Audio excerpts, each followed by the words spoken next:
Em caso de dúvida, é só chamar os membros do GECIPA. Atente-se somente para a entrega, pois essa será feita somente em Pirassununga, podendo ser retirada ao final deste semestre ou início do próximo. Nesse semestre, o GECIPA também se prontificou em uma iniciativa beneficente de ajudar 2 ONGs em prol da causa animal, sendo elas a ONG Todo Bicho e o Projeto Patinhas. Se você deseja ajudar essa causa também, as doações podem ser feitas pelo PicPay, através do QR Code disponível no Linktree no nosso Instagram, ou ainda por Pix ou transferência bancária. Para maiores informações, por favor, acessem nossas redes sociais.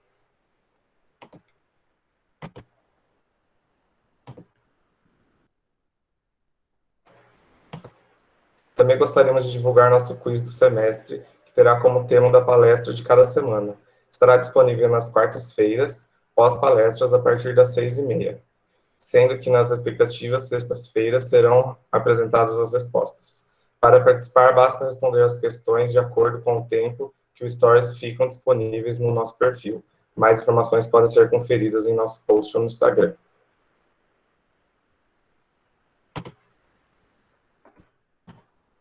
Convidamos a todos que entrem no nosso grupo do WhatsApp para ficarem sempre por dentro das novidades e nos sigam nas redes sociais, no Instagram e no Face. Lembrando também que a palestra será gravada e publicada no nosso canal no YouTube.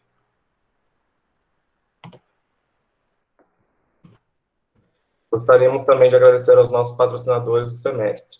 Entre eles são Canis Educação, que possui uma plataforma online com conteúdo sobre cirurgia em pequenos animais, além do oferecimento de diversos cursos práticos.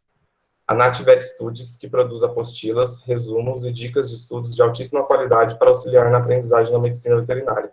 E a Wizard Pirassununga, a melhor rede de ensino de idiomas.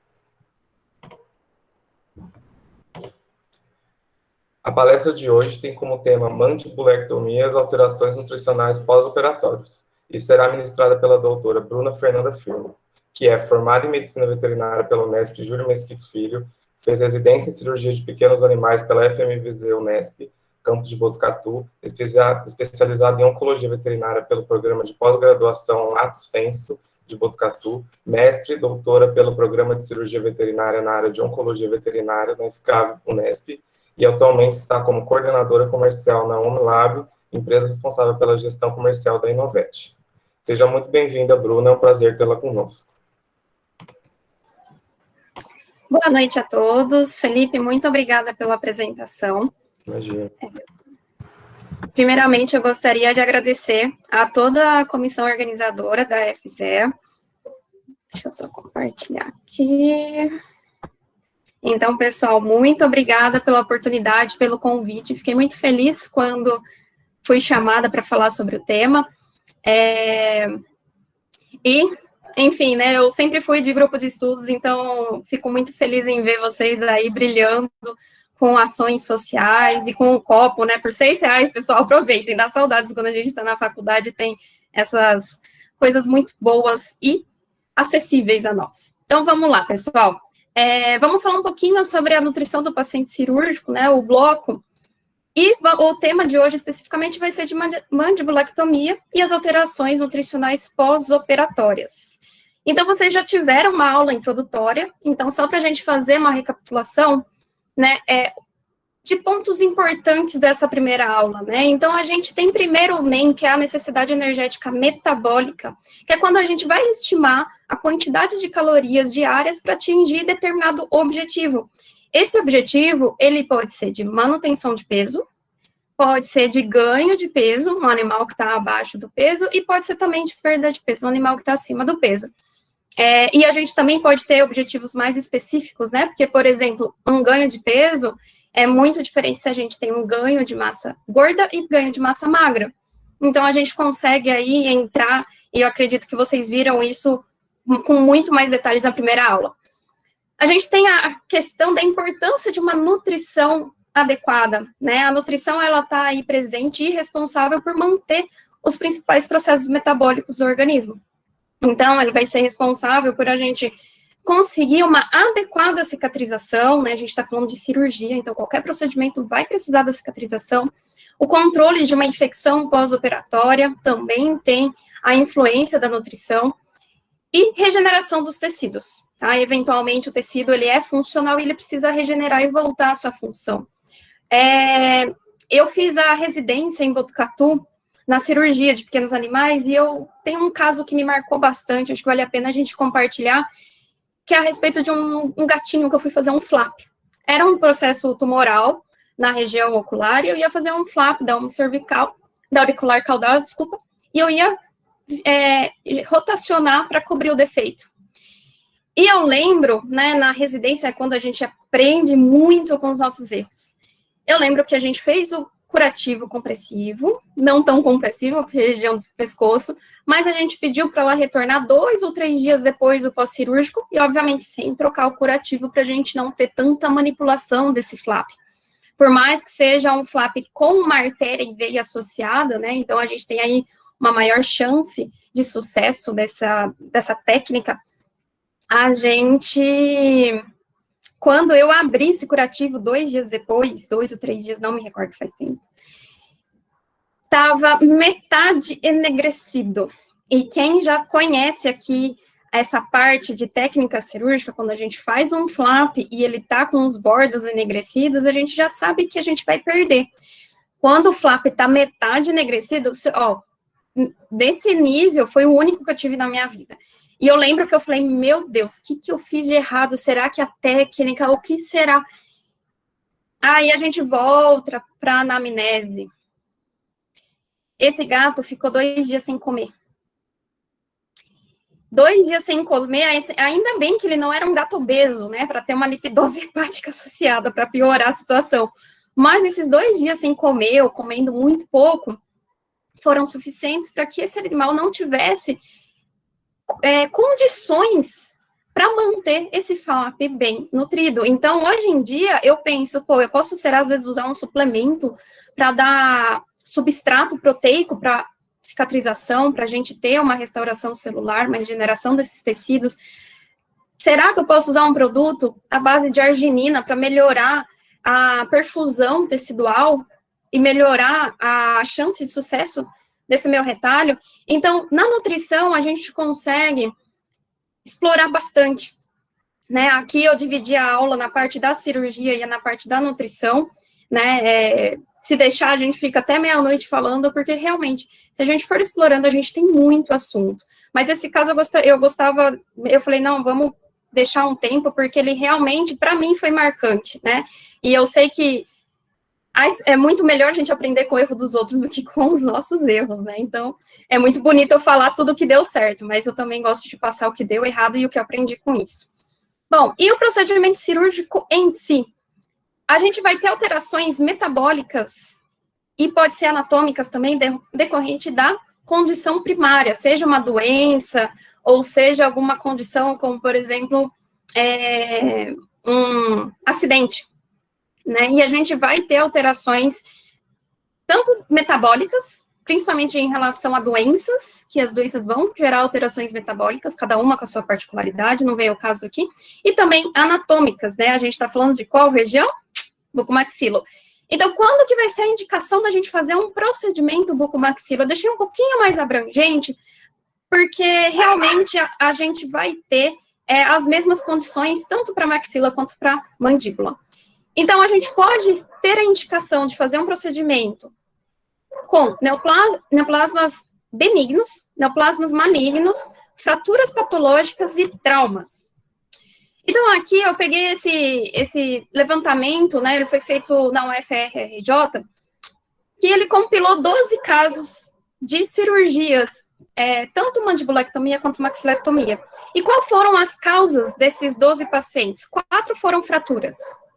E os outros demais 8 foram neoplasmas, sendo que 6 eram na mandíbula e 2 na maxila. Então, aí a gente já dando mais atenção e importância para a mandíbula, né? Por ter aí uma incidência maior dos processos neoplásicos. Então, as indicações, pensando na parte das fraturas, né? Eu coloco fratura patológica porque geralmente acaba sendo uma fratura de um osso já sensibilizado. E aí a gente vai ter uma incidência muito grande de quem? Doença periodontal. Então, a gente vai ter muito link com a odontologia nessa palestra de hoje. Peguei aqui de um artigo uma cadela que estava com a mandíbula caída, ela não conseguia ocluir a boca, e quando no raio-x a gente não consegue ver osso praticamente, né? A gente vê que, por exemplo, na maxila e na mandíbula, ele já teve perda de vários dentes. Esse raio-x não tá 100%, né? Porque a gente já perde um pouco de definição. Raio-x de mandíbula e maxila, principalmente, é um desafio, porque tem muita sobreposição de tecido, mas ele dá bastante informação. Então, a gente vê o quanto de doença periodontal que não tem aqui a ponto de perder todos esses dentes. E acontece que, às vezes, uma batida de leve já é suficiente para fraturar. Fratura patológica também pode acontecer com neoplasias, mas é menos comum, porque geralmente aí ele vai acometer um lado só e o outro lado ele vai acabar dando conta, mas é possível. Oncologia tudo pode, né? E os traumas, né? Nesses traumas eu já quero dizer os traumas mais intensos. Então eu lembro de um caso de não lembro se era um dachshund, mas era um cachorrinho de pequeno porte que ele tinha uma moto em movimento, e ele foi em direção a essa moto, ele conseguiu encaixar o focinho no aro da moto. E aí a gente teve uma perda tecidual muito grande, e a gente teve que fazer maxilectomia total, e foi, assim, um procedimento de correção, que a gente não conseguia restabelecer a estética, né, mas a gente conseguiu manter funcional, né, que o animal se alimente e tudo mais. Então, entra nesses casos mais intensos. E nas indicações, quando são neoplasmas, a gente vai ter tanto as neoplasias benignas quanto as malignas. Então, como eu sei que aqui o público é heterogêneo, qual que é a diferença entre benigno e maligno? O benigno vai ser aquele tumor que ele vai estar restrito a localmente. Então, ele vai, por exemplo, se é na boca, ele vai prejudicar a mastigação, às vezes vai causar mais dor, às vezes pode até causar uma fragilidade óssea, perda dentária, etc. E o maligno, além dele poder causar tudo isso, ele também pode se espalhar pelo corpo, fazer as famosas metástases, seja para linfonodo ou seja metástase à distância. E é muito importante, na oncologia, a gente ter diagnóstico diferencial, tá? Então, eu sempre gosto de frisar que, eu brinco, né, quem vê cara não vê coração. Então, não é pra gente ficar viciado em querer acertar o diagnóstico só com a macroscopia, como as fotos aqui que eu coloquei, mas é interessante a gente ter o diferencial, o diagnóstico diferencial, e a gente treinar cada vez mais as características de cada um desse tumor. Então, por exemplo, nessa primeira foto é de um felino, e a gente consegue ver uma massa que ele está acometendo tanto a face lingual quanto a face gengival do osso, do dente. E é um nódulo não pigmentado. Aqui na foto a gente tem poucas características, a gente não sabe a característica de consistência, aderência, mas geralmente na boca ele acaba sendo mais aderido. E ele acomete basicamente até a linha central da mandíbula, né? E é unilateral. Aparentemente, né? E a gente consegue ver que tem alteração macroscópica até aqui a região rostral da mandíbula. Então, é um caso que, pensando em gato, eu penso em um carcinoma de células escamosas. Mas também pode ser um melanoma, pode ser um fibrosarcoma, pode ser benigno, né? A gente só vai saber quem é o diagnóstico definitivo na oncologia histopatológico. Então, a gente precisa fazer uma biópsia para saber. Esse segundo caso, ele já é bem diferente, né? Um cachorro. A gente consegue ver lesões múltiplas espalhadas em toda a cavidade oral. E a gente, novamente, perde a questão de consistência, aderência, mas a gente consegue ver que vários deles são pedunculosos. Eu detesto aula online porque eu não consigo fazer pergunta para vocês, mas pensem aí. Que tipo de tumor pode ser? Né? Ele é bem característico de quê? Papilomatose. Então, o papiloma é um tumor benigno, que inclusive também pode estar associado até a algumas infecções, né? Geralmente ele dá em animais jovens, não sei, né, se a gente for ver o dente, esse animal até tem um acúmulo de doença periodontal nos incisivos, mas os dentes estão um pouco tampados, ou seja, eu não consigo nem chutar muito bem. E ele está muito relacionado com a imunidade do animal. Então, eu tive um cachorro que ele teve papiloma, mas ele teve no coxim. E foi uma saga de fazer biópsia, fazer exame, fazer cirurgia. Se eu não me engano, ele tem uns 4, 5 histopatológicos até a gente fechar o diagnóstico. Então, assim, por que eu insisti tanto? Falando, nossa, mas por que você fez tanto histopatológico? Porque eu precisava ter um diagnóstico preciso. O patologista que vai me falar, Bruna, é benigno.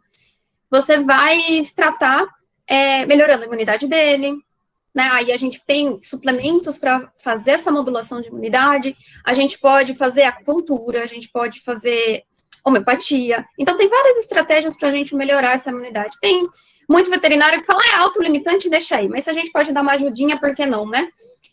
E por que eu falo? Porque imagina se a gente pensar que tudo isso daqui é cirúrgico, e a gente querer tirar, a gente não consegue tirar da boca toda, a gente vai fazer o quê? Indicar eutanásia? Então, o diagnóstico, ele é imprescindível.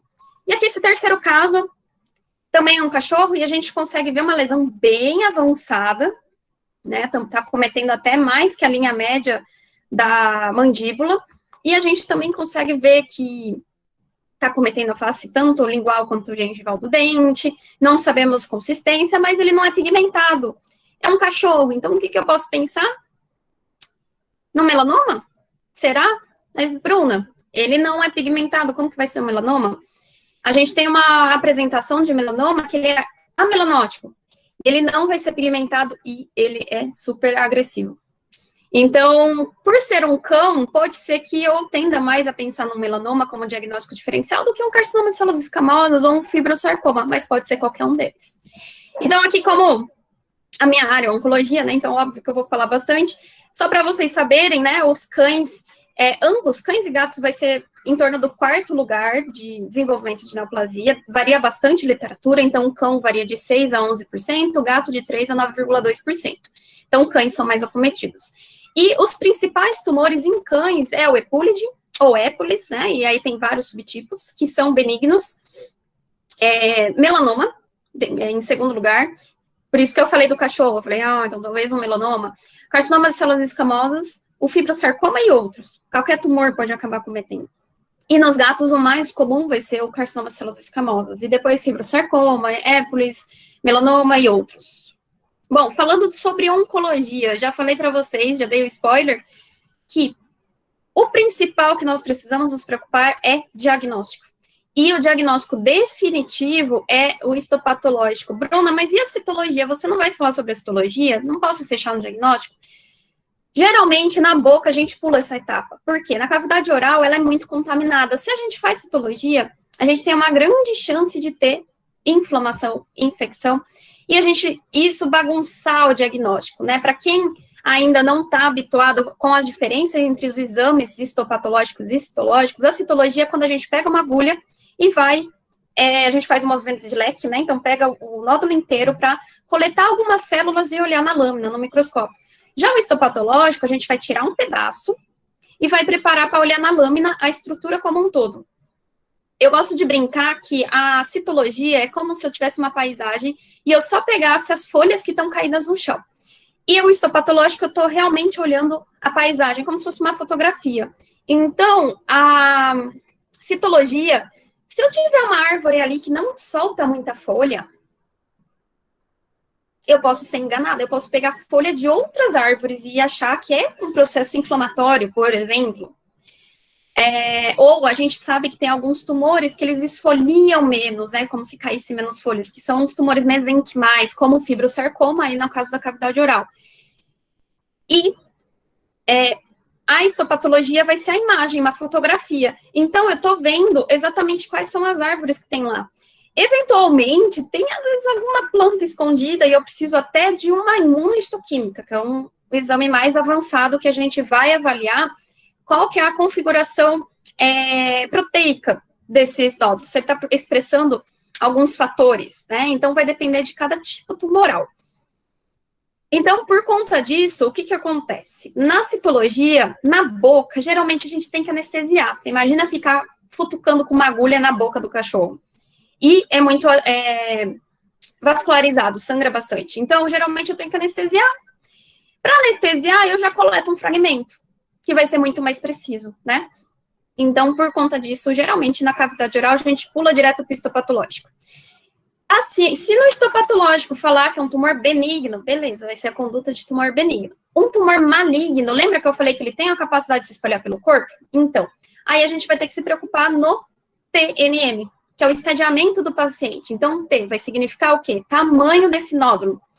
E a gente vai variar o parâmetro, se é grande ou não, também dependendo de cada tipo tumoral. Cada um tem um estadiamento. E para que a gente vai fazer isso? A gente vai fazer o planejamento cirúrgico.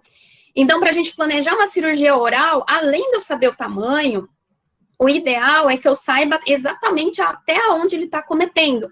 Então, eu posso fazer por um raio-x ou por até mesmo tomografia computadorizada, eu posso avaliar qual é a invasão na lesão do canal mandibular e o comprimento do periodonto. Raio-x de cavidade oral, ele vai ser um pouquinho desafiador, porque a doença periodontal em si, ela já vai causar lise óssea. Né? Vocês lembram aquele cachorrinho da fratura de mandíbula bilateral? Então, e aí, nesse caso, a gente fica um pouco sem saber exatamente se é realmente o nódulo que está causando isso. O ideal também, lembra que eu falei que os raios-x da cavidade oral, eles vão ter sobreposição de tecido? O ideal é que seja feito o raio-x intraoral, só que tem que ser anestesiado. E aí, sabendo o comprometimento do periodonto, a gente vai saber o quanto que a gente vai ter que remover. Por exemplo, tem invasão do canal mandibular? Mandibulectomia, pelo menos unilateral. Total. Bruna, não tem comprometimento do periodonto? Pô, será que eu posso fazer segmentar? Né? E eu vou mostrar algumas técnicas para você. Então, isso é extremamente importante para o planejamento cirúrgico. Uma cirurgia bem sucedida vai ser decorrente de um planejamento cirúrgico bem feito. A gente também precisa saber dos linfonodos. E aí, dos linfonodos, eles são extremamente importantes, não só para a cavidade oral, mas aqui eu foquei na cavidade oral, mas para todo paciente oncológico, não esqueçam os linfonodos, por favor. Eles são muito importantes porque eles são sítios de metástase. E a gente precisa avaliar. Bruna, eu posso só fazer a avaliação por palpação do linfonodo? Se ele tiver aumentado, eu retiro. Se ele tiver normal, eu não retiro. Eu vou falar baseado em artigos a respeito da palpação. Ela pode enganar a gente, então não seria o ideal. Eu posso fazer uma citologia ou eu posso fazer um histopatológico, aí já são exames mais fidedignos. Então, eu trouxe alguns trabalhos científicos só para falar rapidamente. Então, esse daqui, ele é um estudo retrospectivo. Então, ele pegou dados que já aconteceram, isso limita bastante o estudo, né, porque eu fico restrita no que já foi feito, na conduta de um cirurgião anterior. E geralmente não é só um cirurgião, são vários, né? Então, pode ser que a conduta, a técnica cirúrgica varie de um para o outro. Mas o que eles analisaram, né? Esse foi estadiamento oral de neoplasmas mucofaciais. Então, dos linfonodos aumentados de tamanho, só 17 tinham metástase. Isso significa o quê? Que eu posso ter um falso negativo se eu só palpar. Eu posso tirar os linfonodos e a maioria deles não serem metastáticos. Ah, Bruna, que bom! Então, eu só tiro se ele tiver aumentado e aí tá tudo jóia. A gente também, lembra que eu falei da citologia e histopatologia? Ele também fez um comparativo sobre quanto coincidia o resultado, né? Quando fazia a citologia e confirmava pela histopatologia, quanto que coincidia. Então, os que foram feitos antes da cirurgia, 90% das citologias acertaram e tiveram o mesmo resultado na histopatologia. E no pós-cirúrgico foram 80%. Então, assim, na citologia ela ajuda bastante, né, de 80% a 90%, é uma quantidade ótima, porém, a gente pode ter um falso negativo. A gente ainda pode se enganar somente com a avaliação citológica. Bom, e a gente vai ter metástase, né, dos linfonodos regionais, e desses linfonodos regionais, a gente não tem só o submandibular. Desses linfonodos regionais metastáticos, somente 54,5% foram no submandibular. Então, se a gente só se restringir naquele linfonodo que a gente palpa, a gente vai errar em metade dos casos. Tá? Então, lembrando aqui que é um estudo retrospectivo, tem suas limitações. Esse estudo ele já foi feito em relação somente com melanoma oral, tá? Então, eles pegaram dos linfonodos negativos, que foram 47%, só 49% desses linfonodos negativos estavam aumentados. Ou seja, desse trabalho anterior, né, 17% estavam metastáticos só. E aqui, a gente teve dos linfonodos metastáticos, aí agora a segunda questão, dos metastáticos positivos, que foi 53%, 70% estavam aumentados de volume. Então, 30 não estavam aumentados de volume. Então, em 30 casos de melanoma, agora ele restringiu o tipo tumoral, isso pode mudar os resultados, tá? Em 30% dos linfonodos que eu palpar e ele não tiver aumentado e eu não tirar, eu posso estar errando, eu posso estar deixando o tumor no meu procedimento cirúrgico. E lembrando, eu estou fazendo um procedimento radical. Então, eu preciso ter certeza que eu vou ter controle dessa doença. Senão, eu estou fazendo um tratamento radical e eu estou fazendo ali pela metade. Bom, e dos linfonodos que estavam no tamanho normal, 40%, que eram 40%, né? 40% tinham metástase. Né? Nesse outro trabalho, ele avaliou tanto o melanoma quanto o carcinoma de células escamosas, e ele também avaliou que dos melanomas, 37% dos linfonodos eram metastáticos.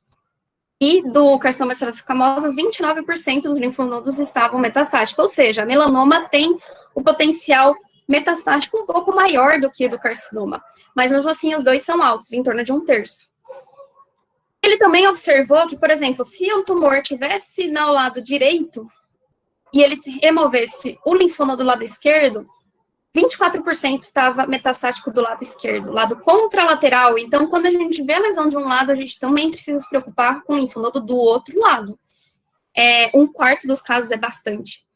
Então, a conclusão é que a gente sempre deve fazer a linfadenectomia bilateral. E aqui ele avaliou o linfonodo retrofaríngeo, tá? Diferente do anterior que avaliou o submandibular. E esse daqui é interessante, ele é de 2020, ele é bem recente, e ele fala sobre um consenso.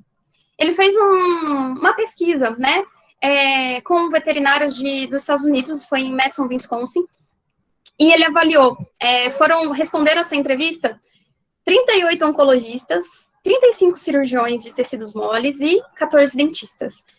Então, aí, né, 44%, quase metade, está na área da oncologia e deveria, assim, ter uma conduta mais consensual, digamos assim.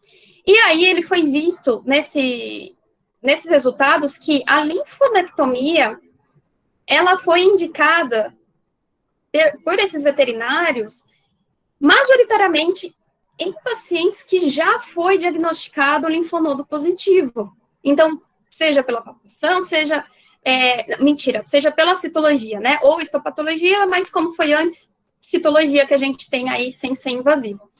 E, de acordo com o tipo tumoral, poderia mudar também a conduta em fazer a linfadenectomia ou não. E daí os tumores, né? O melanoma maligno, o carcinoma de células escamosas e fibrosarcoma, por serem tumores malignos, estavam aí na lista de que, se fossem esses tumores, seria recomendado tirar. Aí a importância do quê? Eu ter o diagnóstico antes do procedimento cirúrgico. Lembrando, é um procedimento radical, então eu preciso ter uma biópsia prévia, eu preciso ter o diagnóstico definitivo para definir essa conduta. O tamanho desse nódulo, ele também influenciou, então lembra aquela massa grandona? Então, com certeza, esses veterinários que participaram da pesquisa iriam falar, pô, essa massa tá gigante, eu vou tirar o linfonodo também, porque o tumor tá avançado. E tem total sentido essa conduta. E foi interessante que ele avaliou que os hospitais públicos, eles tendem a remover mais os linfonodos do que os privados, né? Então, talvez aí facilidade, é uma realidade diferente da nossa, né, nos Estados Unidos. Enfim, lembre-se da importância do linfonodo. E na oncologia, a última questão para a gente fazer o estadiamento é a metástase. Então, eu preciso fazer raio-x ou tomografia do tórax e ultrassom abdominal ou tomografia do abdômen para buscar as metástases à distância. Então, vamos lá, para decisão cirúrgica. Diagnóstico é extremamente importante, já falei para vocês. Alternativas. Do neoplásico, eu posso ser radical, remover grande parte do tecido, pensando na sua totalidade. E aí, lembrando, linfonodo, se eu remover maxila inteira, mandíbula inteira, e não remover o linfonodo, e ele tiver metastático, eu tô deixando o tumor ali, né? E um adendo, o TNM, a gente faz antes da cirurgia. Imagina eu fazer um procedimento tão agressivo, não fazer um raio-x de tórax, e depois eu faço um raio-x de tórax, já tem metástase. Quando a gente tem uma doença já sistêmica, não necessariamente eu vou indicar cirurgia, a não ser que eu indique uma cirurgia de conforto, que às vezes o animal não está conseguindo comer, está doendo, está com uma fratura patológica, aí eu posso pensar uma cirurgia de conforto, mas eu não estou objetivando o controle dessa neoplasia. E se for fratura, a gente vai fazer o quê? Osteossíntese? Vai fazer amputação? Mandibulectomia? Dá dó, né? Mas alguns casos, como a doença periodontal, eu não tenho a possibilidade de fazer a osteossíntese. Por quê? O tumor, ele já está reabsorvido. O osso já está reabsorvido. E, então, eu não tenho onde fixar os implantes. E, infelizmente, acaba resultando na mandibulectomia. Mas, quando ela é possível, às vezes num trauma, totalmente a favor da osteossíntese. Bom, então vamos falar um pouquinho sobre as técnicas cirúrgicas. Eu não vou falar passo a passo, mas eu gostaria de evidenciar algumas questões. Primeiro, é extremamente importante a gente saber a anatomia, tá? Então, na mandíbula, a gente vai ter o quê? Principalmente, né? A gente vai ter uma artéria alveolar mandibular, que ela fica dentro do osso. Essa artéria é extremamente importante, porque se a gente perde, eu posso ter uma hemorragia que eu não consiga controlar. E eu lembro da minha primeira cirurgia de mandibulec, o meu R2 virou e falou assim, Bruna, faz a tricotomia do pescoço, porque se você perder essa artéria, você vai ter que ligar a jugular, porque senão o animal vai morrer. Aí eu, nossa, obrigada, você me tranquilizou bastante, porque eu vou entrar sozinha nessa cirurgia, né, com estagiário. E era a primeira vez que eu tava fazendo. Nossa, foi, me ajudou um monte. E a gente, se for fazer, né, às vezes pode ser seccionando a mandibulectomia parcial, que eu vou mostrar para vocês, a gente tem que lembrar que ela vai estar no interior do osso, e se for a total, a gente tem que lembrar que ela vai estar aqui pelo acesso ventral. Só que nem tudo são flores, né, gente? A gente vai ter vários outros tecidos, então a gente tem musculatura, a gente vai ter várias outras estruturas ali ao redor, ductos, inervação, né? E quando a gente vai mexer no ramo horizontal, a gente precisa lembrar o quê? Raiz dentária. Não vou ter tempo de falar, mas, por exemplo, se eu for seccionar entre o canino e o primeiro premolar, eu consigo? A raiz do canino vai vir até aqui embaixo, gente. Eu preciso planejar isso também. É muito importante. Se a gente deixa um pedaço da raiz dentária, eu posso ter uma infecção, posso ter deiscência de sutura, que eu vou falar como complicação da técnica depois. Então, aqui tem uma foto do Daniel Ferro, não é minha, mas estava muito linda. Olha aqui o osso seccionado e a artéria no meio. Aí, o ideal é a gente fazer realmente seccionar o osso e dividir para que a gente consiga ligar essa artéria. Às vezes, a gente pode perdê-la, né? E principalmente num cão de grande porte, aí vocês vão ver o que é desespero, porque você não consegue buscar lá, retrai, tá? E vai sangrar bastante. Cão de pequeno porte, geralmente a gente consegue controlar com a pressão, colocar gás. Pode-se usar eletrocautério, mas eu vou falar que é prudente a gente evitar, então é bem complexo. É bom a gente... Eu falo que é prevenir do que remediar, né? Então, eu vou passar rapidamente os tipos de mandibulectomia. A gente tem a mandibulectomia rostral, que seja unilateral ou seja bilateral. Então, os cães, eles ficam com esse aspecto do... Parece aquele dinossauro que fala, nossa, então, parece um dinossaurinho.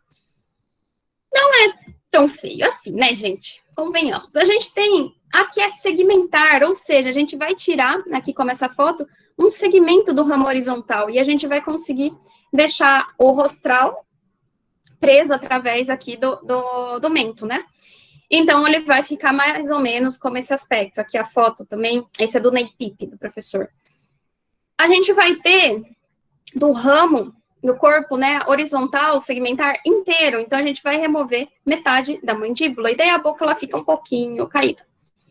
E a gente vai ter também meia-lua, que é o segmentar em meia-lua, que a gente consegue o quê?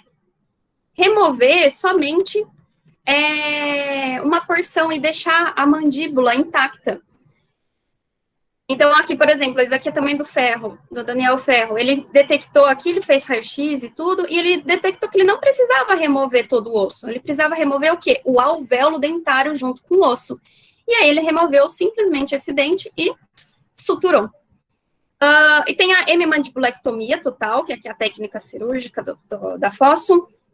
Então, quando a gente precisa, tem que desarticular as musculaturas e tudo mais, o aspecto pode ficar um pouco estranho por conta da língua pendular.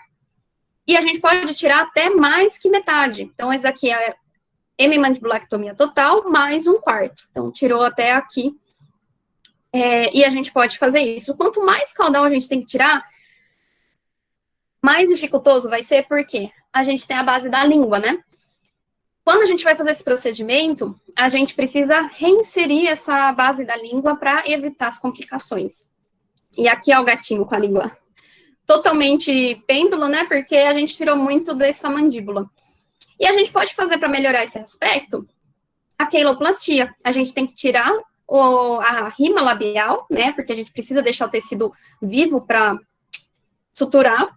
E aí a gente fecha um pouquinho o lado que tirou a mandíbula para a língua não ficar pendulosa. Eu gosto bastante dessa técnica. E eu vou falar só um pouquinho da maxilectomia, porque ela entra nas cirurgias, né, de bucomaxilos. Então, a gente também tem, principalmente, a inervação, vasos sanguíneos, a gente tem musculatura, e tem aqui a artéria palatina maior, né, que a gente precisa saber anatomia. A gente tem aqui também as ressecções da maxilectomia, tem a rostral, tem a segmentar, mais ou menos da mesma forma que a mandibulectomia, e aqui só um caso clínico de artigo, que fez uma maxilectomia segmentar, então tirou essa parte aqui do dente, também era neoplásico, olha aqui o tumor, e a sutura, o pós-imediato. O pós-imediato, a gente ainda não tem a fibrose, um tecido de sustentação, né? Ele também fez nucleação, tá, pessoal? Então, tem um avanço aí nessa técnica cirúrgica. Mas olha aqui, 54 dias depois. Tá bonitinho, né? A gente vê que tá faltando aqui o osso, uma partezinha, mas é bem interessante, não fica tão feio esteticamente falando. Então, as cirurgias bucomaxilas. A gente precisa ter uma técnica cirúrgica com a margem adequada, e aí, se for trauma, é preciso tirar a margem, o tecido que está desvitalizado. E se for neoplásico, a margem cirúrgica, né? Depende, se for benigno 1 centímetro, maligno 2 centímetros. E também depende do porte do cachorro, né, gente? Nunca eu tiro 2 centímetros de um cachorrinho desse. Não dá. A hemostasia tem que ser adequada, principalmente se a gente falar de tumores. A gente evita que o sangue retorne e caia no leito cirúrgico. Fechamento completo da mucosa e sem tensão é muito importante. Cirurgia traumática, sem ficar lesionando, né? Tem gente que pega uma pinça Alice e puxa a mucosa para lá, para cá. Cirurgia reconstrutiva, a gente jamais faz isso. E querendo ou não, a gente vai ter que reconstruir a mucosa, né? A cavidade oral. A gente precisa, na mínima aplicação da eletrocirurgia, o eletrocautério. Porque se a gente tosta tudo, né? Faz o churrasquinho, a gente está prejudicando a vascularização. Então, pode usar pontualmente. Evitar tensão dos bordos cirúrgicos. Então, é comum a gente sempre falar para deixar pelo menos 2 milímetros a mais para a gente conseguir fechar esses bordos sem tensão, principalmente quando a gente fala de boca que não é tão elástica a pele, a mucosa, no caso, né? Se possível, 2 planos de sutura, e sempre sutura o fio reabsorvível, para não ficar incomodando tanto o cachorro e a gente não precisar de sedar para tirar. Aqui é mais questão, se for, principalmente a questão de tumor, né? Eu já falei para vocês, se tiver acometimento do canal medular, mandibulectomia total, se tiver acometimento do ligamento periodontal, do periodonto, remover por completo. Radiografia intraoral é muito interessante, se vocês tiverem. E se tiver margem comprometida num tumor, pessoal, a gente pode pensar num tratamento adjuvante, pode ser uma quimioterapia, a eletroquimioterapia, que a gente tem restrição em relação, se já tiver acometimento ósseo, ou fazer uma nova ressecção, também é possível. Complicações, a gente vai ter deiscência de sutura como a principal complicação. Não é o caso desse artigo que eu peguei, né, ele fez aqui uma sutura, mas a gente precisa o quê? Pensar e objetivar que ele cicatrize, como foi o caso, mas aqui eu coloquei só para ter um contraste, né? E não causa deiscência de sutura, e aí a gente tem uma ferida aberta, tem que refazer o procedimento cirúrgico. Então, já comentei da cirurgia traumática, então, ter o cuidado no transcirúrgico, principalmente quando a gente vai fazer um flap gengival, sutura sem tensão. E também tem os cuidados pós-operatórios, que eu vou falar na segunda parte. Primeiro, antibiótico terapia, dependendo da extensão, não é toda cirurgia que precisa, né? Eu tirei mesmo um epúlide da boca do meu cachorro, eu não, foi o Herbert Correia, mas né, eu tava ali junto, e eu discuti bastante com ele questão de antibiótico terapia. Era uma boca sem doença periodontal, era um procedimento pequeno, tirei só um dente. E ele falou, Bruna, observa, faz só o antisséptico bucal, e aí, se acaso você vê algum sinal de complicação, você entra com antibiótico, só se necessário, e não foi necessário. Antibiótico bucal, eu gosto muito de usar produtos que tenham nutracêuticos. E tem o Aqualitus, que ele tem a cúrcuma. E aí, no caso, o Aqualitus, ele é um enxaguante bucal que é na água de bebida, mas a gente pode usar ele mais concentrado para fazer essa ação antisséptica. Porque se a gente diluir na água de bebida, ele vai ficar na concentração de 0,05%. E se a gente fizer uma diluição mais concentrada, ou até mesmo usar puro, aí ele fica em 0,12%, e se for puro, vai ser 0,5%, né? Então, geralmente eu diluo 3 partes de água e uma parte de Aqualitus, e a cúrcuma, ela vai fazer uma ação anti-inflamatória, então ele vai diminuir essa inflamação que fica na boca, por isso que eu gosto bastante. E alimentação restrita, eu sou super a favor da gente colocar sondas. Por quê? Minha própria cachorra, eu removi, era basicamente um procedimento de biópsia. Eu removi um segmento da língua dela, era um pedacinho em cunha, era uma mancha que ela tinha na língua, e na época eu era aluna, os residentes falavam que, Bruna, você é paranoica demais, é uma cicatriz, ela mordeu. Em uma semana eu achei que ele deu uma baladinha, era branco. E aí eu chamei um pós-graduando, falei, pelo amor de Deus, tira, a gente vai no particular, eu te pago, não tem problema, porque eles não quiseram fazer aqui na faculdade.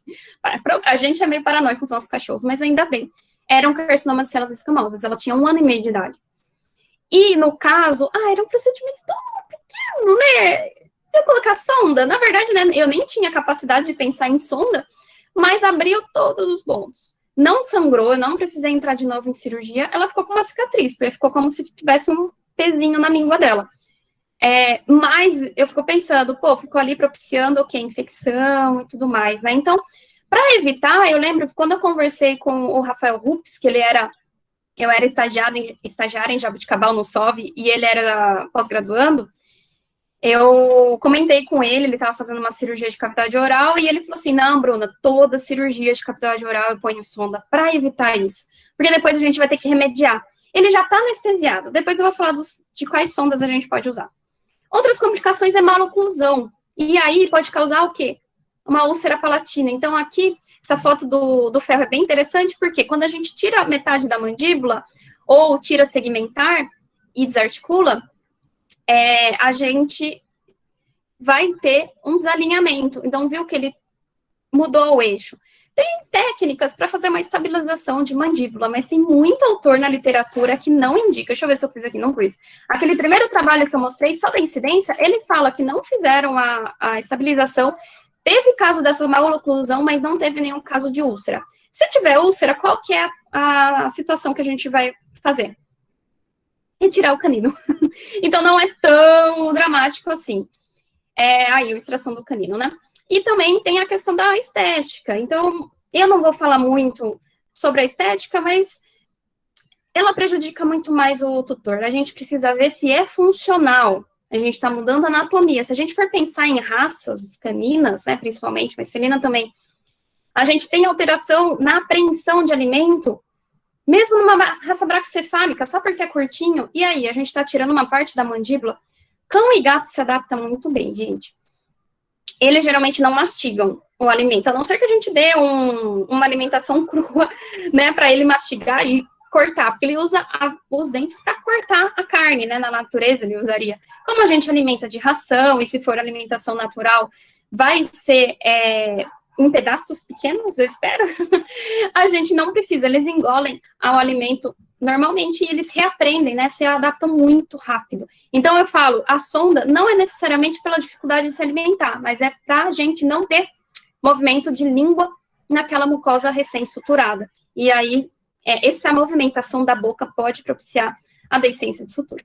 E aqui a gente vai ter as sondas, né, para a gente diminuir essa deiscência de sutura e também conseguir dar um suporte nutricional, vou falar mais à frente. Agora a gente vai entrar na parte de alteração nutricional pós-operatória. Então, eu gosto sempre de começar com a frase de Hipócrates. Sempre, eu peguei essa mania. E depois que eu vi que o Luiz Fernando de Moraes começa as palestras dele com a frase de Hipócrates, eu falei, opa, então, estou no caminho certo. Ele sempre falava que o seu alimento seja o seu remédio seja o seu alimento. A gente tem uma medicina maravilhosa. que cada dia progride mais. E cada dia a gente vê que a medicina complementar, ou alternativa, depende de como a gente chama, ela está se tornando a medicina principal. Em que situação? Prevenção. Em todas as afecções, tá? Então, eu sempre gosto dessa frase e outras. Rapidamente, né? A nutrição, ela vai servir para manutenção do balanço energético, já falei para vocês. Ele pode também modular a ponto da gente ter uma prevenção de alguma doença ou estímulo de uma doença, tá? Então, enfim, não vou dar exemplos por conta do tempo. E os nutrientes a gente pode dar via alimento e também pode dar via suplementação. Por isso que eu gosto dessa imagem aqui, né? Mostrando o alimento e mostrando também a fórmula comercial em cápsulas. As alterações nutricionais. Quando a gente tem doenças, a gente pode ter mudanças em relação à ingestão de alimento. Aqui a gente está falando o quê? De afecções orais, de cirurgia da cavidade oral. Então, com certeza, um nódulo daquele tamanho causa dor. Então, vai ter uma mudança na ingestão de alimento. Ou, às vezes, é um tumor avançado que ele já teve perda de apetite, né? Então, ele tá naquela curva aqui, né? Tá só piorando se a gente não intervir. A gente também vai ter mudança nos metabolismos dos nutrientes e também de requerimento energético, independentemente da doença, né? Se deixar, eu vou ficar falando de tumor, tá, gente? E as alterações metabólicas, eles vão surgir decorrente de processo inflamatório crônico e estresse oxidativo. E tem também a desbiose e a glicação, que eu vou pular um pouquinho por conta do tempo. Então, o processo fisiológico de nutrição, eu gosto muito dessa parte. E eu vou ter que passar correndo. A nutrição, quando a gente fala nutrição animal, no dia a dia, a gente se preocupa com o quê? Na anamnese, qual que é a nossa pergunta? Qual é o alimento que você dá para ele? É ração? Qual que é a ração? Se é caseira, como que você faz? Ele tá comendo menos? Pronto, acabou. Geralmente, é assim a nossa anamnese da parte de nutrição. A nutrição, né, se a gente for ver realmente a orientação WASAVA e tudo mais, ela é o 5º parâmetro vital, então a gente precisa avaliar a nutrição, né, então a gente precisa começar a dar atenção, avaliar a score corporal, avaliar a perda de massa muscular, não vai dar tempo de falar aqui, mas é extremamente importante, não sei se vocês estiveram na primeira aula, mas é um paciente que vai passar por qualquer tipo de procedimento, é extremamente importante. E se for na oncologia, muito mais, porque o tumor, ele causa várias alterações sistêmicas. Então, o alimento é só a primeira etapa da nutrição. E, além disso, eu sempre dei a deixa, já no slide anterior, né, pensando aí nas afecções e nas cirurgias bucomaxilos. Cão braquicefálico, ele tem dificuldade de preensão do alimento, e aí as empresas, né, comerciais de alimento, de ração, fazem trabalhos incríveis em relação a comparação ao formato do pellet para ver a apreensão do PET e ver qual pellet tem maior facilidade. Gente, isso é incrível.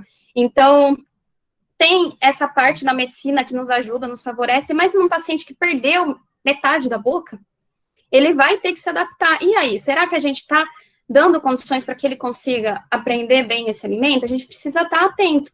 Se ele está comendo a quantidade, às vezes ele consegue comer, mas ele está comendo a quantidade suficiente, né? Então, alimento é muito além da gente perguntar se é super premium ou não. Depois do animal comer o alimento, ele vai passar pela digestão. Então, esse alimento ele tem que ser digerido pelo organismo.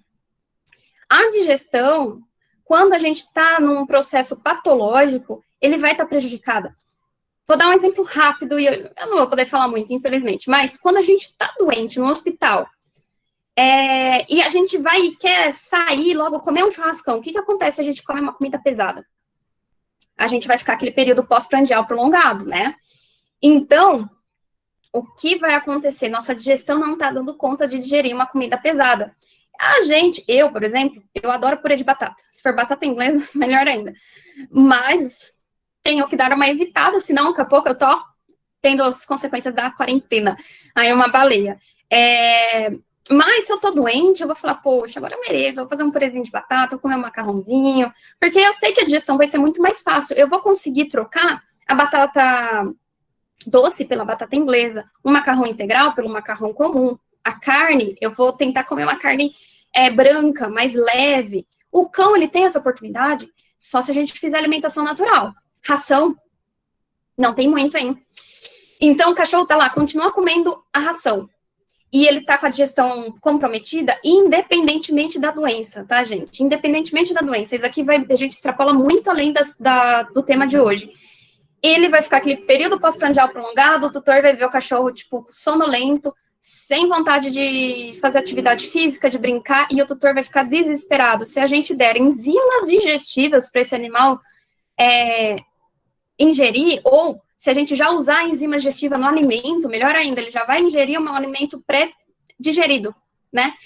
Aí a gente potencializa muito. Por quê? Se ele não digerir o alimento, as macronutrientes, ele não vai absorver. Eu brinco que, por exemplo, proteína, ela tem que ser quebrada em aminoácidos. É a mesma coisa que uma casa. Se eu quiser me mudar, eu não pego minha casa e vou com a casa inteira para um outro lugar. Eu tenho que quebrar, desmontar os móveis, colocar em caixas, fazer a mudança. Se eu quiser, às vezes eu quero lustre, quero a janela, eu tenho que quebrar. Se eu quiser a parede, eu tenho que pegar tijolo por tijolo. Estou exagerando, tá? Mas é o mesmo processo. Eu tenho que quebrar os macronutrientes para poder absorver. Daí, já vem a próxima etapa. A etapa, a absorção. Na absorção, não adianta nada se o que não tiver as microvilosidades bem saudáveis, né? A gente sabe que se o intestino não tiver saudável, as microvilosidades estão pequenininhas. Ou, às vezes, ela tá reta, tem doença muito grave que não tem microvilosidade, gente. Para que serve a microvilosidade? Para aumentar a superfície de contato e absorver mais os nutrientes. Então, também é importante a gente pensar, pô, qual que é o nutriente preferido de energia dos enterócitos, colonócitos? Ácido glutâmico. Será que vale a pena eu colocar um suplemento com ácido glutâmico? Né? Então, vocês vão perceber que cada fase eu trabalho com um suplemento diferente. Depois eu vou ter o transporte, que vai ser no organismo. Também vai ter a parte de metabolização, então eu preciso ter fígado, principalmente, funcionando bem. E a excreção, rim, fígado, tudo funcionando bem também. Vou dar mais foco aqui na parte de digestão, tá, pessoal? Então, aqui, por exemplo, o alimento, cortou. Aqui, esse lado tinha pizza.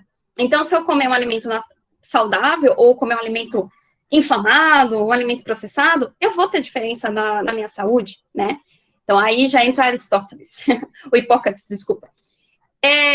Eu vou ter também o trato gastrointestinal, que ele vai ser responsável por parte desse processo. Então, ele vai ter a digestão, vai ter a absorção. E eu também vou ter a parte do organismo, então a metabolização, excreção, transporte, que a mitocôndria produzindo ATP. No final, é esse o nosso objetivo de tudo, produzir ATP. Então, vamos dar condição para essa mitocôndria trabalhar. Vamos dar suplemento. Eu vou pular um pouquinho aqui, tá, pessoal? A gente vai ter muito importante o terreno biológico. E no terreno biológico, o que eu gosto de fazer analogia é como se fosse uma árvore. E o que vai dar saúde para a árvore? É o solo. Se eu tiver um solo bem nutrido, eu vou ter árvores grandes, com frutos suculentos e grandes e bem numerosos. Se eu tiver um solo pobre, eu vou ter uma árvore mirradinha, etc. Então, eu faço analogia do solo com nossa nutrição. Aqui, a nutrição é quem nos deixa dar vários frutos suculentos e numerosos. Tem a parte de inflamação. A inflamação, que é um dos metabolismos processos das afecções, independente se for neoplásico ou não. Que o neoplásico sai direto, pessoal. O que acontece? Inflamação aguda, a gente sabe muito bem. Calor, rubor, inchaço, dor, perda de função. Não sabemos? Então, se eu bati o dedinho na quina, mais fácil ainda. Vai ficar quente, vai ficar avermelhado, vai inchar, vai doer. Último estágio, vai quebrar. Num órgão, é a mesma coisa, só que a gente não consegue ver sem auxílios de exames, né? Por exemplo, inchaço eu posso ver no ultrassom, mas eu não vou conseguir ver rubor, calor. A dor, a gente pode ter, por exemplo, o rim dói as costas. E perda de função. O rim parou de funcionar, por exemplo. Então, a inflamação, quando ela vai ser dentro do organismo, fica um pouquinho mais dificultosa. E essa é a inflamação aguda. E quando a gente tem inflamação crônica? A gente não tem sinal nenhum, mas a gente consegue mensurar. Se vocês já tiverem habituado a ler artigo científico, vocês conseguem observar os artigos de citocinas inflamatórias. Então, interleucina 1, interleucina 6, fator de necrose tumoral. Vocês conseguem ver quais são as situações que vai gerar maior interleucinas e fator de necrose tumoral, ou seja, tem processo inflamatório crônico. Vai ter também o estresse oxidativo. Gente, eu não vou poder explicar tanto, mas eu adoro essa imagem. O estresse oxidativo é quando a gente tem um radical livre em excesso. Ele vai estar presente no organismo, tá, gente? Não se desesperem. Por quê? Respirar gera estresse oxidativo. Então, tudo que eu preciso fazer, a minha célula gerar energia, ou seja, ela vai respirar, né, a respiração celular, vai gerar estresse oxidativo. O que é ruim? O estresse oxidativo exacerbado. E aí, gente, a gente não tem exames validados, pelo menos. Tem alguns que a gente faz com um microscópio, a gente pega uma gotinha do nariz, não é validado na medicina veterinária, então a gente fica um pouco às cegas. Mas, para vocês visualizarem, não ficar tão virtual, torção vulvogástrica, quem já teve na faculdade? A gente torce o estômago, a circulação fica presa, e quando a gente faz a cirurgia e distorce, a gente brinca. Ela é muito pior para o anestesista do que para o cirurgião, porque libera radicais livres e vai causar consequências gravíssimas no organismo, porque vai ser liberado tudo de uma vez. Quando é liberado aos poucos, o organismo ele é perfeito, né? Ele vai equilibrando, mas quando libera tudo de uma vez, aí a gente vê alterações sistêmicas, ali o anestesista, ó, suando para manter o animal vivo. Então, é um exemplo de que existe estresse oxidativo. E quando ele está exacerbado, ele vai ser responsável por várias alterações bioquímicas e gerar, inclusive, doenças crônicas degenerativas, assim como o processo inflamatório crônico. Inclusive, eles estão interligados, tá, gente? Processo inflamatório crônico e estresse oxidativo. Só citando alguns exemplos, para você ver como o estresse oxidativo está em todos os lugares. Doença periodontal gera estresse oxidativo. Qual é a porcentagem de animais? Na literatura fala que 85% dos animais têm doença periodontal. É muito mais que isso. Obesidade. Está cada vez aumentando mais a obesidade nos nossos pets. Gera estresse oxidativo. Doenças, inflamações, infecções, metais pesados acumulados, até tomografia computadorizada contribui para o estresse oxidativo. Calma, gente, não é para não pedir o exame. Mas aí, quem que a gente tem no mercado? Antioxidantes. Vamos usar. E o importante é a gente usar antioxidantes específicos, que o produto é feito para isso. Porque a gente tem muito suplemento que tem antioxidante, mas vai ter numa quantidade pequena, como se fosse um centro. O que eu uso o centro? Eu não vou usar para modular uma doença, eu vou usar para o dia a dia. Mas quando eu tô doente, eu tô com algo alterado, eu preciso usar produto que tenha somente isso para modular, né? A gente fala muito essa palavra de modulação, a gente precisa otimizar os níveis de antioxidantes para conseguir reverter esse quadro. Tem também a microbiota intestinal, ela é extremamente importante, pessoal. Microbiota intestinal, a gente fala que é o segundo cérebro. Ela vai se comunicar com o cérebro e a gente precisa modular. E a gente aprende a fazer modulação. Vou citar um exemplo. Eu vou usar um probiótico por 7 dias. Eu nem ouvi sobre probiótico na faculdade. Na residência, eu usava por 7 dias. Aí, vamos arrumar, né? Aprender com o erro dos outros. Corta essa parte da gravação. Mentira, gente. Lembra da Activia da Danone? 21 dias do seu dinheiro de volta. Lembra? Precisa ser longo prazo. Pelo menos 21 dias para a gente modular com bactérias boas. E aí, no mercado, a gente tem cepas. Eu conheço o Microlac, que é resistência a antibiótico. A gente não precisa esperar terminar a antibiótico terapia. Então, a gente já começa a usar durante o uso do antibiótico. Por quê? O antibiótico ele vai desregular tudo isso aqui, gente. Quem já viu o caso que usou antibiótico e depois, detonou o intestino está relacionado com pele e outras questões. Glicação, eu não sei se vocês já estão estudando na faculdade, eu não estudei, era um termo novo, vou só poder falar o final. O que ele gera? Ele gera que a célula não vai ter funcionalidade, ela está viva, mas ela está glicada, ela não faz a sua função. E quem está aí, relacionado, açúcar, ele é um grande vilão. Bruna, cachorro não come açúcar. Mas quantos produtos, às vezes, a gente dá que tem glicose? Produto industrializado também, tá? Então, a gente chama de Maillard, né, que é o torrado, inclusive, eu não gosto dos alimentos muito tostados, mas quem come alimento torrado, queimadinho, tá comendo aí os Maillards diretamente, tá tendo glicação de graça. Bom, vamos lá, então, para o que interessa. Apreensão. Já falei para vocês da apreensão. Eu coloquei essa foto que eu ia colocar da apreensão de drogas, o cachorro mordendo. Ah, mas não vai dar nem tempo de fazer piada, gente. Então, ele vai afetar o quê? Se a gente fizer uma mandibulectomia, uma maxilectomia, será que o animal vai conseguir aprender? A gente sabe que eles se adaptam muito bem. Então, é esse tipo de apreensão que a gente está falando, né? Conseguir comer o alimento. Qualidade de vida, aquele primeiro trabalho que eu mostrei aqui, ele fala que melhora a qualidade de vida. Os resultados preservar a capacidade de preensão e mastigação. Então, pô, legal esse tipo de trabalho, né? E aqui o manejo pós-operatório de sondas, diminui a incidência, suporte nutricional, e lembrando, pode ser que esse animal, antes da cirurgia, não esteja comendo, dependendo do que ele tivesse. Aí a gente tem que lembrar de síndrome de retroalimentação. Quando o animal ficou muito período sem comer, a gente não volta com ele 100%. Então, com sonda, eu vou falar de tudo, eu não vou falar das classificações de sonda. Geralmente, que a gente usa, nasogástrica e esofágica. Esquerdo. Nasogástrica e esofágica, tá? E aí, como que a gente vai manejar? Qual que é o alimento que eu vou passar? Eu gosto muito de pensar em dieta de transição. E aí, a gente precisa pensar em alguns fatores. Ele precisa ser, primeiro, hipercalórico. Porque esse animal, ele vai estar num pós-operatório, eu vou ter que dar uma quantidade pequena de alimento para ele, e eu não vou poder, às vezes, dilatar tanto o estômago. Principalmente se ele tiver em quê? Síndrome de retroalimentação. E eu precisar usar quantidades muito pequenas nessa alimentação. E aí eu gosto de dois produtos, que é o Salute e o Reability. Por quê?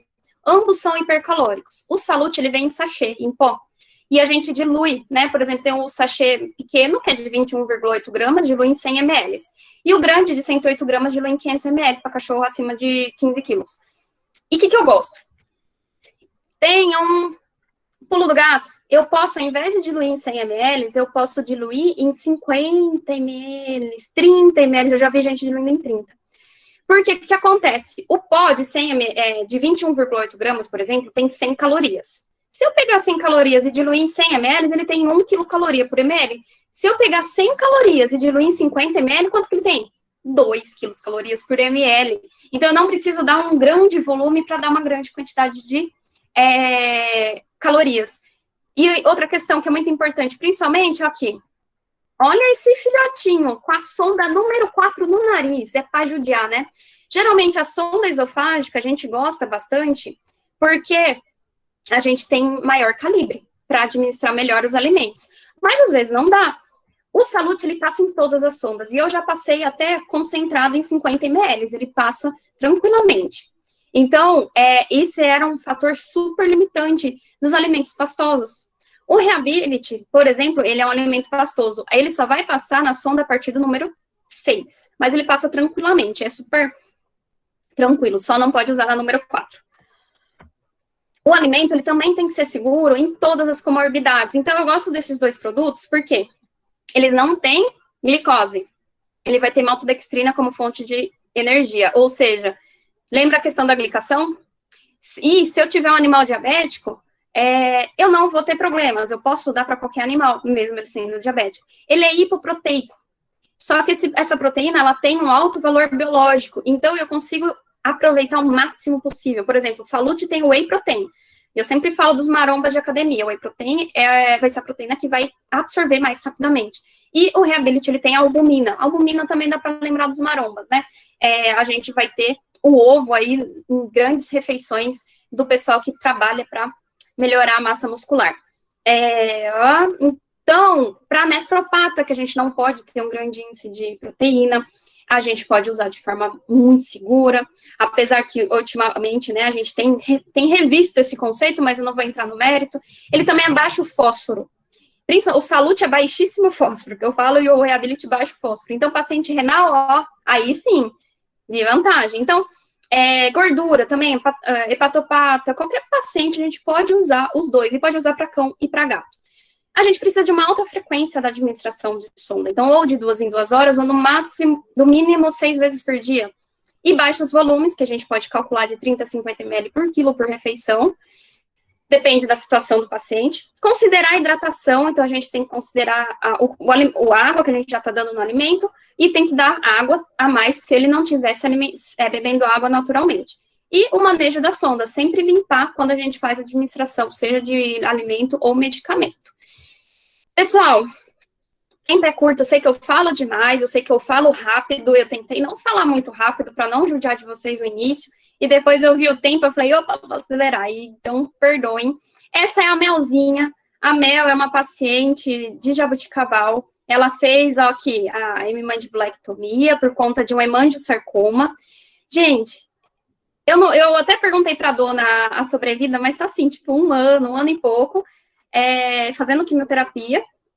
Olha aqui, brincando com bolinha. Então, assim, é uma cirurgia que para o tutor pode ser muito impactante, mas eles não têm esse preconceito, eles não vão ter esse sentimento e eles vão se adaptar super bem, vão conseguir brincar, vão conseguir comer, e então, lembre-se de um caso feliz, de um caso que deu certo, que a gente tem aí alegria por mais de um ano com uma família, para a gente ter, né, poder passar esse otimismo para o tutor, principalmente quando eu trato da oncologia, né, eu sempre trago casos que deram certo, porque a oncologia, ela é muito pesada, e tem muita gente que fala, mas por que oncologia? Porque, nossa, vai morrer, mesmo que morra, não tem problema, a gente quer prolongar o tempo com qualidade de vida, e aqui, eu tentei passar como que eu passo qualidade de vida, né, parte de sonda para ele não ficar sem se alimentar, qualquer paciente precisa disso, principalmente um paciente oncológico, a gente deixar ele em catabolismo, perdendo massa muscular, ó, o tumor ele já faz, olha aqui a caquexia dela, o tumor já faz tudo isso, imagina se eu deixo de alimentar, ela vai perder mais ainda, né, então a nutrição, gente, ela é extremamente importante. Tá aqui meus contatos, redes sociais é sempre meu nome, e eu tenho meu e-mail, eu tenho meu número telefônico, se vocês precisarem tirar qualquer dúvida que a gente não consiga tirar agora, né, que eu sei que vai ter sessão de dúvidas, vocês podem ficar à vontade para entrar em contato comigo, tá bom, pessoal? Obrigada a todos, queria agradecer e pedir desculpas por ter passado aí os 5 minutinhos. Obrigado, Bruna, pela palestra incrível, o pessoal está elogiando bastante aqui.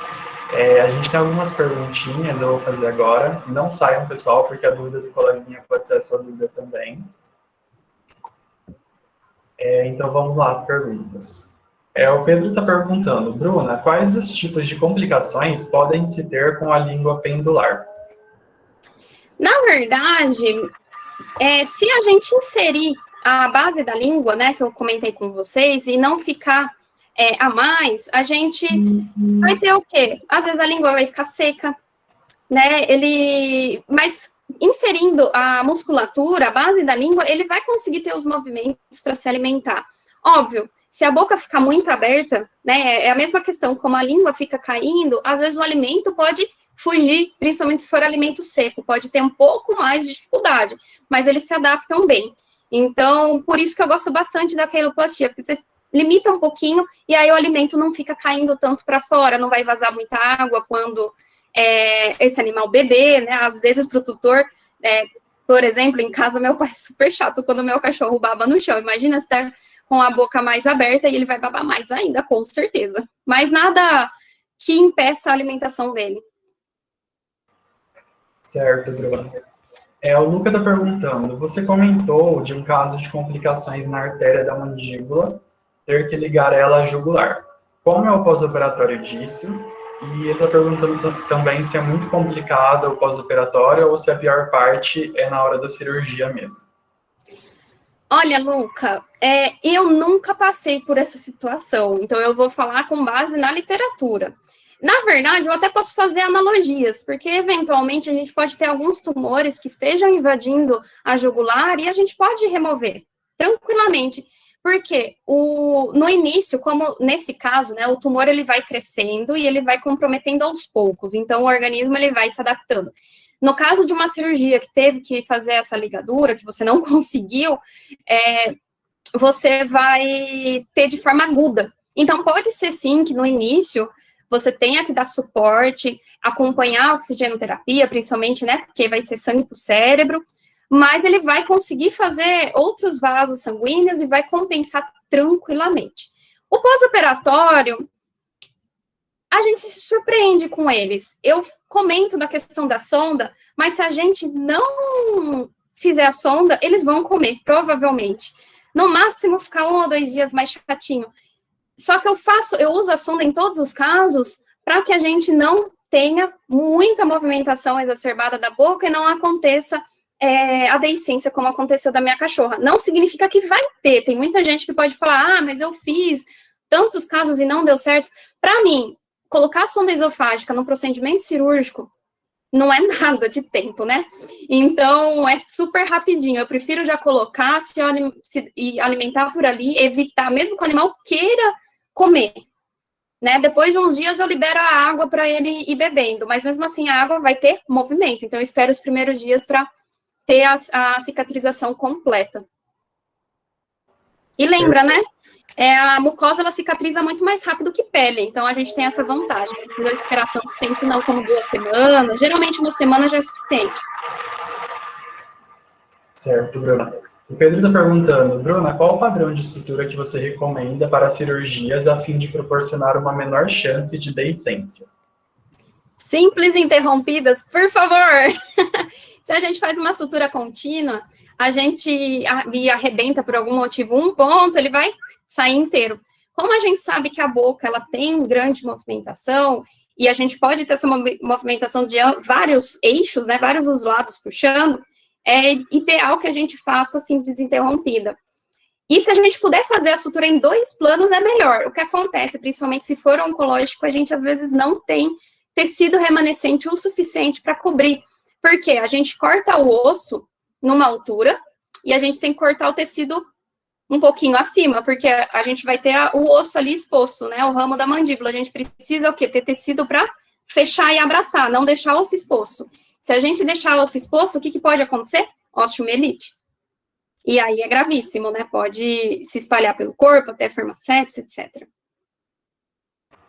Certinho. O Thiago está perguntando, normalmente, em média, por até quanto tempo após a mandibulactomia é indicado o uso de sonda? Então, Thiago, eu já comecei a responder, né? Como a mucosa ela cicatriza mais rápido que a pele, geralmente 5 dias, 1 semana, a gente já consegue ver que está bem cicatrizado, e aí a gente já começa a liberar água, alimentos líquido, e aí a gente pode usar aqueles mesmos alimentos, né? Tanto o Salute quanto o Reability, né? Pensando na transição. Então, primeiro líquido, depois pastoso e depois o alimento seco. É uma pergunta minha agora que eu fiquei com uma dúvida, Bruna. Eu queria saber se tem predileção após o procedimento bucomaxilar por algum tipo de alimento, natural, ou estrosado, ou úmido? Então, Lucas, a predileção, eu não sou uma pessoa muito chata, assim, entre aspas, né? Eu gosto muito de alimento natural, quando feito por um nutricionista, né? E o tutor tem comprometimento, porque a alimentação natural, a gente vai precisar de suplementação, ele vai ser muito mais caro, ele vai demandar muito mais tempo. Só que o que eu gosto muito da alimentação natural é que a gente consegue manejar especificamente para aquele paciente. E hoje, e por que eu tenho essa tendência? Vou explicar, para depois, né, me posicionar e elogiar aí o que a gente tem no mercado. Mas, hoje, a gente não tem nenhum alimento específico para oncologia. A maioria dos casos, vocês viram no primeiro trabalho, né? Então, 8 de 12 casos, então, 65%, vai ser decorrente de neoplasias. A gente tendo um alimento para neoplasia, para oncológico, paciente oncológico, vai facilitar muito, né? A gente vai ter no mercado, ainda esse ano, o On Reability. Então, a gente vai conseguir, para esse paciente, ter o alimento pastoso para pacientes oncológicos. Aí, se o cachorro for muito grande, vai ficar inviável financeiramente manter no alimento pastoso, né? Então, a gente ainda vai ter um problema quando tiver a dieta de manutenção. Se for um cão pequeno, talvez seja possível, se o tutor tiver poder aquisitivo. Então, por essa questão, eu tendo a gostar bastante da alimentação natural, por essa possibilidade de você personalizar para aquele paciente. Mas, se for uma fratura, e daí o paciente, ele, sei lá, pode ser um nefropata, por exemplo, a gente tem rações terapêuticas incríveis no mercado de várias marcas que a gente pode, sim, utilizar. se atentando para o animal conseguir fazer a apreensão, tá perfeito. Perfeito, Bruna, muito obrigado. E a última pergunta do Luca, ele está pedindo para você explicar um pouco mais sobre a glicação, que ele ficou curioso sobre essa parte. Tá, bom, eu vou aproveitar então as perguntas para falar um pouquinho. O processo de glicação, fazendo uma analogia, né, é como se eu tivesse um salão que tem várias luzes, e nesse salão, eu tenho, como que eu vou ligar essa luz? Interruptor. É a mesma coisa que na célula. A célula tem vários receptores, às vezes ela tem a sua função, e o que a gente precisa para ativar essa célula? A gente precisa o quê? Um ativador no receptor, precisa de um ligante para ativar esse receptor e sinalizar para que a célula faça determinada função, independentemente de qual for a função dessa célula. Quando a gente tem a glicação, a célula está viva, mas é como se eu tivesse o interruptor quebrado. Então, é como a luz não está queimada, não é problema da luz. Se eu trocar a luz, não vai mudar nada. É um interruptor que não liga e desliga. E aí eu não consigo ativar essa célula. Então, eu brinco que a célula glicada, ela é uma célula inútil. E ele vai acontecer no organismo inteiro. Quando acontece, por exemplo, um animal anêmico, e ele também tem uma glicação alta, o que acontece? A hemoglobina está deixando de transportar oxigênio, porque ela perdeu a sua função. Ela está ali, passeando. Se a gente for ver o hematócrito, a gente está contando ela, mas ela não faz a sua função. Então, num paciente grave, eu sempre gosto de pensar, falar assim, poxa, além de eu melhorar essa anemia, será que ele não pode estar com uma glicação exacerbada? Será que eu usar um antiglicante, um deglicante, não vai ser interessante? Qual que é o problema? Na medicina veterinária, a gente não tem uma validação ainda na literatura para os valores da glicação.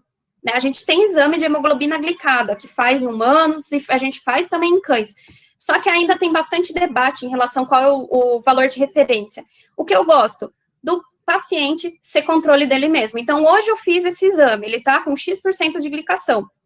Eu vou usar o produto pensando na situação que ele está, na condição. Falando, ele está com uma doença grave, e eu vou tentar dar uma ajuda para essas células, então vamos tentar trabalhar também essa questão da glicação. E aí, depois de um mês, por exemplo, eu posso usar, mensurar de novo a hemoglobina glicada e falar, melhorou, não melhorou. Então, agora, será que eu reduzo dose? Será que eu suspenso e faço outro ciclo? Uma doença que a gente fala muito é na doença renal, né? Que a gente fala aí, depois que tiver 75% da perda de néfrons, a gente vai ter a doença renal. E a gente sabe hoje em dia que esse 75% a gente vai ter a perda de néfron em X% e um pouquinho a gente vai ter de glicação. Então, é a soma da morte de néfrons e dos néfrons glicados. Quando dá 75%, a gente vai ter a doença renal. Por isso que a gente tem alguns produtos que acabam sendo focados para doente renal crônico, para evitar novas crises.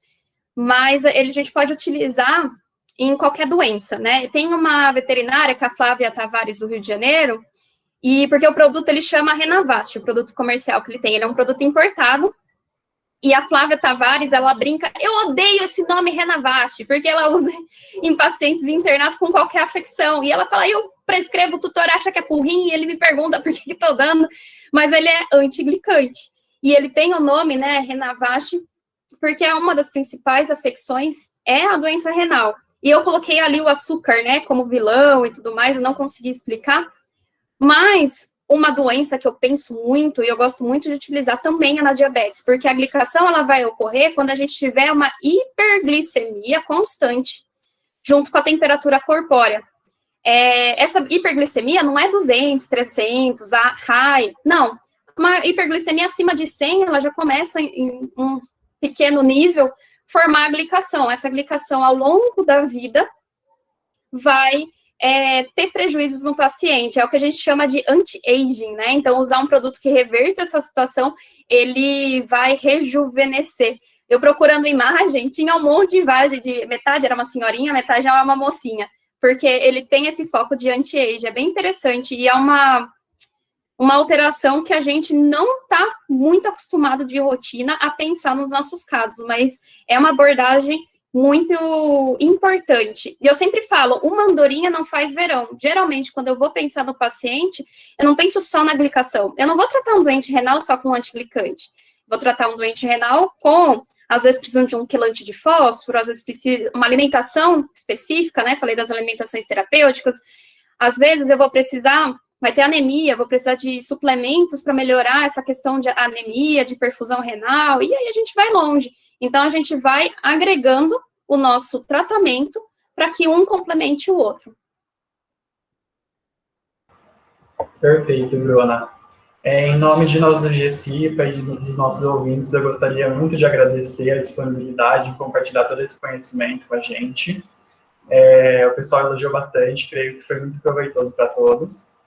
E gostaria de lembrar a todos também que semana que vem a gente tem mais uma reunião, no dia 30, e o tema vai ser nutrição do paciente perioperatório. Obrigado a todos pela participação e bom restante de semana a todos. Obrigada, Lucas. Novamente agradeço a GCIPA e obrigada a todo mundo que participou e estava aqui presente. Tchau, tchau, pessoal. Boa semana a todos vocês. Boa noite. Tchau, boa noite, gente.